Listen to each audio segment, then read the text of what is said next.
তো আমরা ওই সংজ্ঞাটা বলার পূর্বে আগে সমকোণের চিত্রটা আমরা আঁকবো। কি আঁকবো? চিত্রটা এঁকে নেব। আচ্ছা, সমকোণ আঁকানোর জন্য প্রথমে আমি একটি সমতলে একটি রেখাংশ নিব। সমতলে একটি রেখাংশ নিব। সমতল মানে যার তলটা কি সমান, যার তল কি সমান, সেটা হলো কি সমতল। আমি এখানে সমতলে একটি রেখাংশ নিচ্ছি। এটা হলো বি, আর এটা হলো কি সি। বি এবং সি সমতলে একটি রেখাংশ নেওয়া হলো।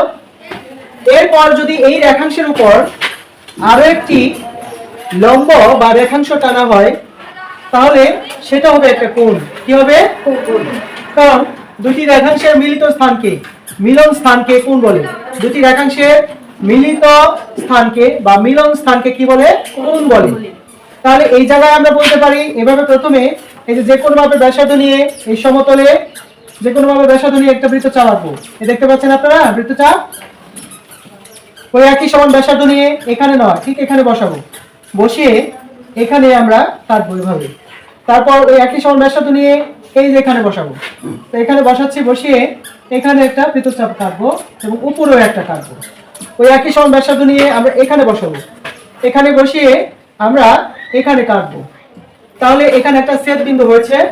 এই ছেদ বিন্দুর উপর দিয়ে আমরা একটা লম্ব টানবো বা একটা রেখাংশ টানবো, যেটা বিসি রেখাংশের এখানে একটা কেন্দ্রবিন্দু সৃষ্টি করবে। ঠিক এই জায়গায় আমরা টানবো। এই যেখানে দেখতে পাচ্ছেন আপনারা, এবার এখান থেকে আমি একটা রেখাংশ টানবো এই পর্যন্ত। এই রেখাংশটা টানা হলো, এটা হলো এ, এটা হলো বি, এটা হলো কি সি। এটা কিন্তু একটা রেখাংশের উপর একটা লম্ব বলা যায়। কি বলা যায়? লম্ব বলা যায়। অর্থাৎ দুইটি রেখাংশ কিংবা দুটি সরল রেখাংশ কোনো এক বিন্দুতে মিলিত হলে ওই মিলিত স্থানকে কি বলে? কোণ বলে, অথবা ওই মিলিত স্থানে কোণ উৎপন্ন হয়। এখন এই কোণের পরিমাণটা যদি 90 ডিগ্রি হয়, কত ডিগ্রি হয়? 90 ডিগ্রি হয়। এটা কিন্তু 90 ডিগ্রি। এটা কত ডিগ্রি বলেন তো? 90 ডিগ্রি। এই কোণের পরিমাণটা যদি 90 ডিগ্রি হয় তবে এই কোণটিকে সমকোণ বলে। তবে এই কোণটিকে কি বলে? সমকোণ বলে।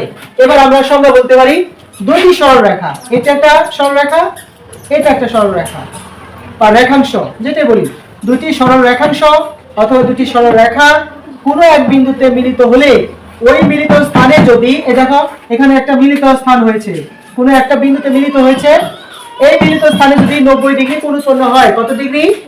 90 ডিগ্রি কোণ উৎপন্ন হয়, তবে তাকে এক সমকোণ বলে। আবার এভাবে বলতে পারি কোন কোণের পরিমাণ যদি 90 ডিগ্রি হয় কিংবা 90 ডিগ্রি এর সমান কোণকে এক সমকোণ বলে। কি বলে? এক সমকোণ। এখন প্রশ্ন হলো যে স্যার ডিগ্রি কি? ডিগ্রি মানেটা কি? ডিগ্রি মানেটা কি? ডিগ্রি মানে হলো, বলেন আপনার সাথে, ডিগ্রি মানে কি? ডিগ্রি কাকে বলে বা ডিগ্রি মানে কি বলেন? ডিগ্রি মানে কি? ডিগ্রি মানে হলো দ্বিমাত্রিক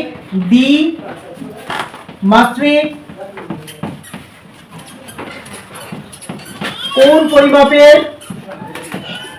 পরিমাপের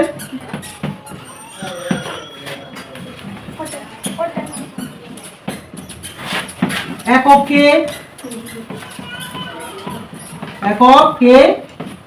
ডিগ্রি বলে। কি বলে? ডিগ্রি বলে।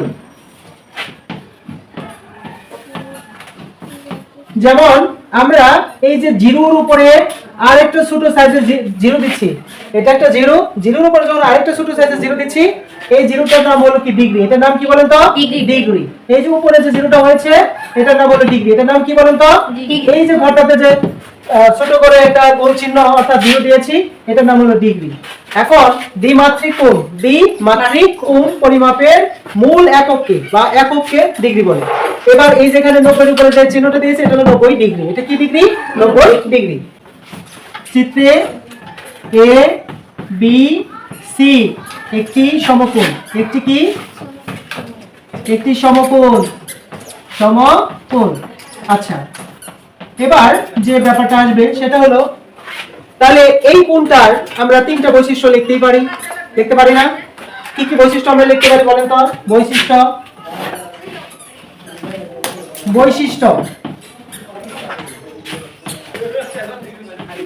কি কি বৈশিষ্ট্য আমরা লিখতে পারি বলেন? 1 নম্বর বৈশিষ্ট্য বলেন, কোণটি 90 ডিগ্রি এর সমান। কোণটি 90 ডিগ্রি এর সমান। সমকোণ 90 ডিগ্রি, সমকোণের পরিমাণ 90 ডিগ্রি। এভাবে লিখতে পারি, সমকোণের পরিমাণ, সমকোণের পরিমাণ 90 ডিগ্রি। কত ডিগ্রি? 90 ডিগ্রি। সমকোণের পরিমাণ কত ডিগ্রি? 90 ডিগ্রি। এই কোণটার একটা কি আছে বলেন তো? শীর্ষবিন্দু আছে। কি বিন্দু আছে? শীর্ষবিন্দু। এবার প্রশ্ন হলো স্যার শীর্ষবিন্দু আবার কোনটা? যে বিন্দুতে একটা কোণ উৎপন্ন হয়, যে বিন্দুতে একটা বিন্দু কিন্তু এখানে হয়েছে, এখানেও একটা বিন্দু হয়েছে, এখানেও একটা বিন্দু হয়েছে, কিন্তু এই দুটো বিন্দুর মধ্যে কিন্তু কোনো কোণ সৃষ্টি হয় নাই। হয়েছে? যে বিন্দুতে কোণ সৃষ্টি হয় সেই বিন্দুকে শীর্ষবিন্দু বলে। বাট বিন্দু এখানেও একটা হয়েছে, এখানেও একটা হয়েছে, এখানেও একটা হয়েছে, কিন্তু এই জায়গায় কোণ হয় না, এই জায়গায় কোণ হয় না, এই জায়গায় কি হয়েছে? কোণ হয়েছে। তার মানে এটা হলো কি? একটা শীর্ষবিন্দু। এটা কি? শীর্ষবিন্দু। তাহলে সমকোণের একটি শীর্ষবিন্দু রয়েছে। সমকোণের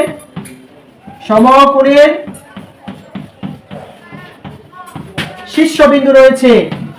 শীর্ষবিন্দু আছে বা রয়েছে? আছে। সমকোণের শীর্ষবিন্দু আছে। এরপরে আরেকটা বৈশিষ্ট্য লিখতে পারি, কি বলেন তো? সমকোণে দুটি এইভাবে লিখতে পারি, দুটি সরলরেখার মিলন স্থান আছে। দুটি সরলরেখার মিলন স্থান রয়েছে, বা দুটি সরলরেখাংশের মিলন স্থান রয়েছে। দুটি সরলরেখাংশের মিলন স্থান রয়েছে। অথবা আরেকটা লিখতে পারি যে একটি সমকোণের বিপরীত আরেকটি সমকোণ রয়েছে, বিপরীতে আরেকটি সমকোণ রয়েছে।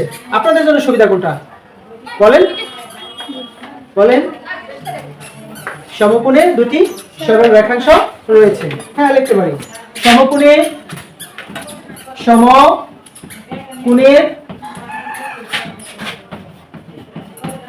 দুইটি সরল রেখাংশের